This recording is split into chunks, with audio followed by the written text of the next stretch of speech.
Hi everyone! Magluto tayo ngayon ng adobo overload.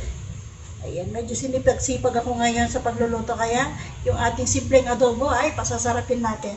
So ayan, nakasalang na yung ating kasirola. Mag-isa na tayo ng bawang. Pag-brownin lang natin ng kaunti. Saka natin isusunod yung ating sibuyas. And next natin yung ating sibuyas.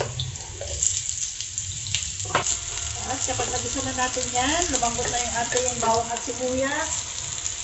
Sunod na natin yung luya. And kapag nag-aadobo ako ng chicken, lagi ako naglalagay ng luya. Matanggal yung lansa. Yan, pwede na natin isunod yung ating chicken. Sabay-sabay na yan.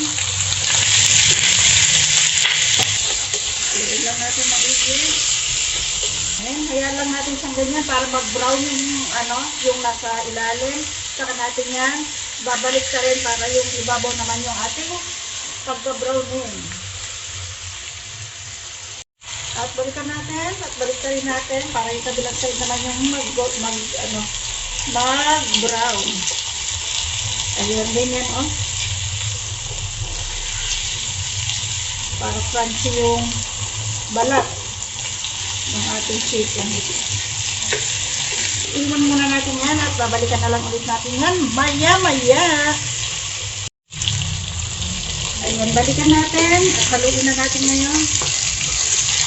Palalagyan na natin siya ng pampalasa. Ang kanyang mga ingredients. Siyempre, unahin na natin ang toyo. Medyo mahina ang labas ng ating toyo. At syempre, konting suka.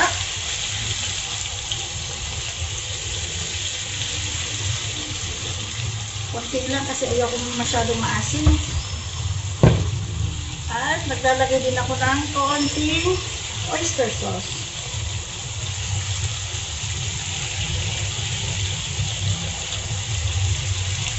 Syempre yung ating paminta. Hindi pwede mawala ang paminta. Yung ating laurel. Ayan. Isa lang yung ilalagay natin kasi medyo malaki yung ating laurel. At maya-maya natin siya haluin. Ayan. Pwede na natin haluin. Haluin. Palitan ko lang yung sandok ko. Hindi ako sanay dito sa gantong sandok. Tingnan natin yan maigi. At lalagyan na natin siya ng tubig para lumambot naman yung ating chicken. Tubig.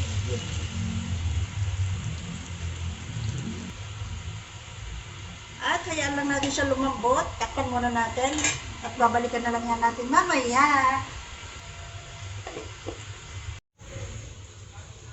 Ayan, check natin. Para balance yung lasa ng ating adobo, maglalagay ako na sugar. Brown sugar yung ginamit ko, konti lang naman. Para sakto na yung lasa ng ating adobo.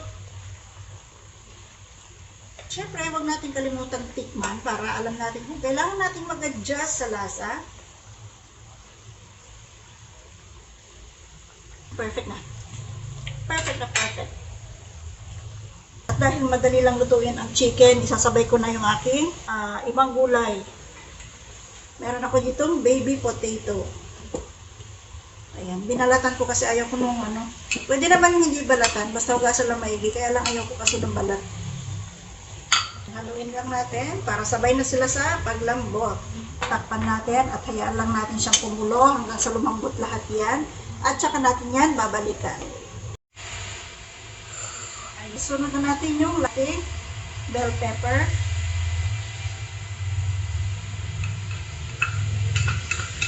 Ayan. Saglit lang ang luto niyan. Takpan natin. Ayan, check natin. Ayan, amoy pa lang. Yummy.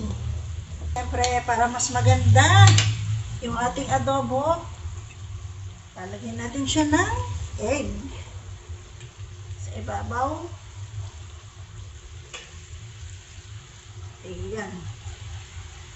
malinis naman yung kamay ko, kaya kinamay ko na. Ayan, konting kulo na lang at pwede na natin iserve itong ating overload na adobo, yung special na adobo. Yummy! Takpan muna natin. Mga 1 minuto na lang at okay na yan. And ayan na. Nakaserve na yung ating special na adobo, yung ating adobo overload. Ayan, ready na kami para kumain. Maraming salamat sa inyong panonood. Yan ang ating tanghalian. Yan ang ating niluto ngayong tanghalian.